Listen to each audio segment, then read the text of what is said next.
Avec 100 km de plages océanes bordées de dunes et protégées par une immense forêt de pins, les Landes ont un attrait touristique incontestable. Chaque année, on y enregistre plus de 20 millions de nuitées, essentiellement sur la période estivale. Si cette arrivée massive de touristes constitue une manne financière, avec 6% du chiffre d'affaires de l'économie du département et près de 9000 emplois, elle nécessite de la part des communes un investissement important, tant financier qu'humain. La saison est préparée tout au long de l'année pour embellir les communes et continuer à les aménager. L'une des missions les plus importantes qui incombent au maire est d'assurer la sécurité publique. À Sanguinet, commune du nord du département, qui passe de 3200 habitants dans l'année à près de 15 000 l'été, on a trouvé une solution pour faire quelques économies.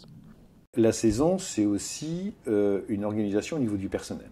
Par exemple, la police municipale, elle quadruple d'effectifs. On a une particularité à Sanguinet qu'on a inaugurée il y a 2 ans, quand je suis arrivé, c'est que plutôt que de recruter exclusivement des saisonniers, j'ai demandé au niveau du personnel communal de l'ensemble quels sont ceux qui seraient intéressés pour une activité de police municipale, qui est ici une police de proximité, pas autre chose. Une des nécessités de la commune, c'est de redresser une situation financière difficile. Donc c'est vrai que c'est un des moyens qu'on a trouvé en répartissant le temps de manière différente entre la saison creuse et la haute saison, et surtout avec l'accord et l'assentiment des personnels concernés. Le policier municipal est épaulé par des agents de surveillance de la voie publique, des ASVP. 2 sont habituellement dans les équipes techniques et un autre travaille avec les personnes âgées. Ces ASVP sont notamment chargés d'assurer la patrouille nautique. Contrôle des plaques de navigation, vitesse dans la conche. Et moi je fais patrouille VTT et on se retrouve sur Publin. À partir du moment où on rentre dans les eaux landaises, taxe navigation obligatoire. Voilà, donc la taxe sous ce format, vignette orange pour cette année. Ça me change un peu de mon travail habituel. J'aime bien aussi cette collaboration qui se fait entre nous. Et c'est un travail divers parce qu'on est amené à tout faire, quoi. Sur les taxes de navigation, sur les parkings, sur les conflits de personnes aussi. Donc on est là pour être sociable avec les gens. C'est en plus, c'est-à-dire sur toutes les interactions qu'on peut faire, on n'a pas à chercher où la personne habite parce qu'on connaît vraiment notre site. Pour ça que c'est quelque chose quand même qui est assez agréable avec les contacts des gens puisqu'on est connu. Donc sur des interventions un peu musclées, on va dire, sur des querelles de famille, tout ça, de connaître un peu les gens, ça minimise un peu la colère des gens et c'est quand même mieux perçu, quoi. Cette sécurité passe aussi par la surveillance des plages. Dans les lacs, elle n'est pas assurée par les CRS, mais par des maîtres nageurs sauveteurs, les MNS, recrutés par les communes. À Léon, le maire prodigue quelques conseils aux MNS qui prennent leurs fonctions pour leur premier jour de surveillance.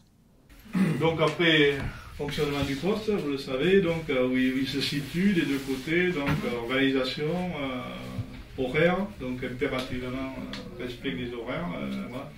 Vigilance accrue, même si à marée basse, il n'y a pas trop d'eau actuellement, le lac est à 7,13 m. C'est pas pour sensibiliser, mais avant-hier soir, lors du coup de vent, effectivement, il y a un gamin de 16 mois qui était en stade. Qui était passé en stade 2 au départ et effectivement qui a vu la tasse, quoi. Et donc la nécessité d'intervention des pompiers et du SAMU qui est venu sur place. Voilà. Mais après, bon, plus de peur que de mal, heureusement. Florian. Oui, chef. Bon, alors, le matin, quand tu arrives sur le poste, tu notes l'heure à laquelle tu arrives. Après, donc, tu vas commencer par appeler la météo. Ouais. Donc il y a le numéro qui est noté dans le poste, tu prends des notes, et après tu remplis. Date, température, et le temps, s'il y a des avis de tempête, ou s'il y a... Je sais pas, si par exemple il prévoit une forte chaleur, tu précises forte chaleur, ou tu peux mettre des conseils, genre protégez-vous du soleil. Ou... Tous les matins, donc il y en a un des 2 qui appelle l'office de tourisme et... qui donne les infos, donc température de l'air, température de l'eau. La flamme elle est jaune tout le temps, sauf s'il y a de l'orage, dans ce cas elle sera rouge. Elle est jaune pourquoi? Tu sais?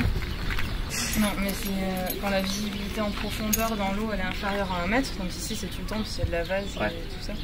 le drapeau jaune, c'est pas la même réglementation que la belge. Ouais. D'accord. Donc c'est drapeau jaune et ça implique que les enfants de moins de 12 ans doivent être accompagnés d'un adulte dans l'eau. Comme activité, Léon propose aux touristes, mais aussi à ses habitants, un marché quotidien l'été. Jusqu'à 80 commerçants y viennent en pleine saison. Un véritable attrait touristique qui nécessite toutefois du personnel et de l'organisation. Le policier municipal est chargé de placer chaque commerçant. Allez, il est 8h, on y va.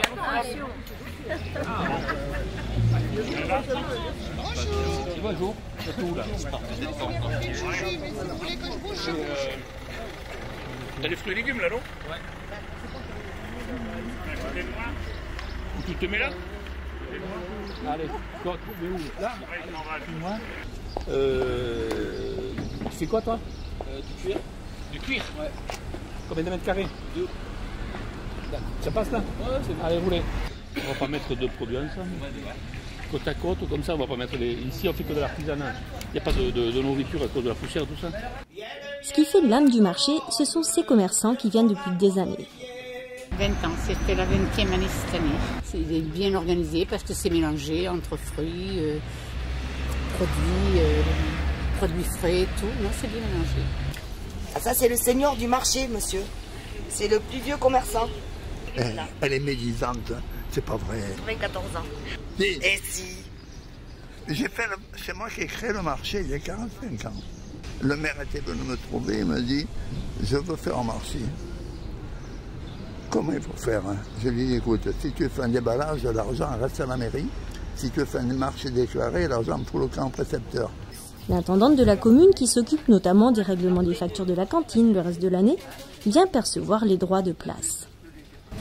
Là, je vais à l'intérieur parce que je compte... c'est le seul commerçant, si vous voulez. Bon, les autres, c'est en façade. Comme il fait un retour, on compte toutes les tables pour le métrage.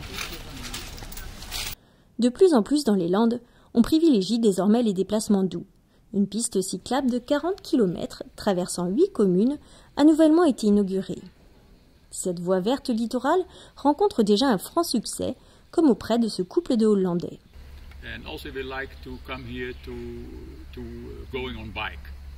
Then you can bike here on the piste cyclable and in the forest. It's very nice.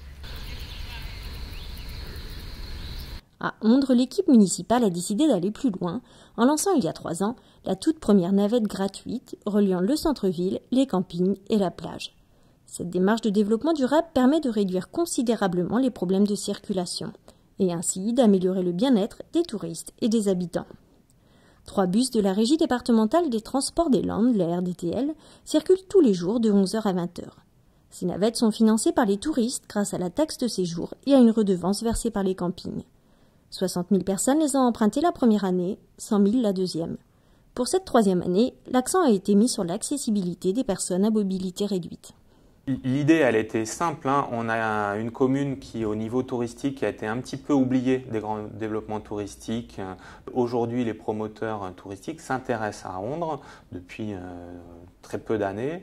Et l'idée, c'est de continuer à préserver l'environnement, préserver la nature. Et donc, on considère qu'on a des atouts à Ondres pour inventer, moi, ce que j'appelle le tourisme vert à la plage. Ça a été du jour au lendemain de la mise en place de cette navette. C'est terminé, les touristes n'ont plus mis les roues de leur voiture à la plage. Ça a été radical. Et donc les campings sont très contents d'avoir ce service-là. D'ailleurs, le mettent en avant sur leur site internet, en font un élément de vente pour leur camping. Donc c'est vraiment une navette qui sert à tout le monde, qui satisfait tout le monde. On est dans du gagnant-gagnant vraiment pour tout le monde. C'est toute une démarche globale qui n'est pas forcément plus coûteuse, ni pour les collectivités, ni pour les hébergeurs privés ou les activités de loisirs privées. Parmi les personnes transportées figurent 20% de Ondrais. Ils se sont appropriés la navette pour aller à la plage, mais aussi pour se rendre en centre-ville ou au marché. Parce que même nous, si on va en voiture là-bas, il faut se garer. Parfois on va en vélo, mais c'est pas toujours... voilà. Non, c'est une bonne initiative, ça, pas de problème. Je vous remercie. Je vous en prie. Je démarre un peu mouillé, on va attendre un peu. Oh, c'est pas grave, vous inquiétez pas. Ouais, mais bon, ça c'est pas même pas grave. On les prend vraiment à côté de leur point de chute, on les amène à la plage. Non, c'est super. Ah, ils sont contents. C'est moins stressant, on n'a pas à s'occuper de ce qu'ils font pas. Donc ça va. Les touristes en vacances, nous on est presque en vacances ici.